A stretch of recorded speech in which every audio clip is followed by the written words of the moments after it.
आई-वडिलांची इच्छा असते, की माझ्या मुलानं डॉक्टरच झालं पाहिजे.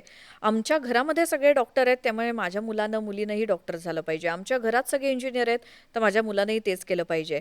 मग ते मुलाचं आवड कोणी विचारात घेतच नाही. कधी-कधी ते लादलं सुद्धा जातं. बहुतेकदा ते लादलं जातं, बहुतेकदा.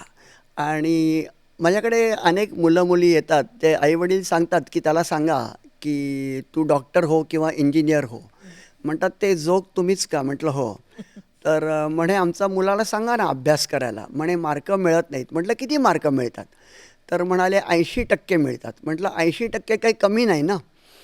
तर म्हटलं, "तुम्हाला किती मिळाले होते?" "नाही," म्हणे, "तेवढं विचारू नका." तर म्हटलं, "35 वर्षांपूर्वीचं तुमचं प्रगती पुस्तक काढून बघा ना, 50 किंवा 55% मार्क मिळालेले असतील. 80% त्यावेळेला 2 वर्षात मिळायचे. पण 80% गुण चांगले आहेत. पण मुलांच्यावरती ते टेन्शन टाकतात आई-वडील आणि मग मुलं कावरी-बावरी होतात आणि त्याच्यामुळे घिसटघाईनी करिअरची निवड केली जाते. आणि फक्त डॉक्टर व्हायला पाहिजे, इंजिनिअर व्हायला पाहिजे, तर ते कसं होणार प्रत्येकजण? जागा मर्यादित आहेत, लोकसंख्या खूप आहे. म्हणून मेडिकल इंजिनिअरिंगकडे न जाता नुसतं BSc मायक्रोबायोलॉजी करून सुद्धा आपण पुढे जाऊ शकतो.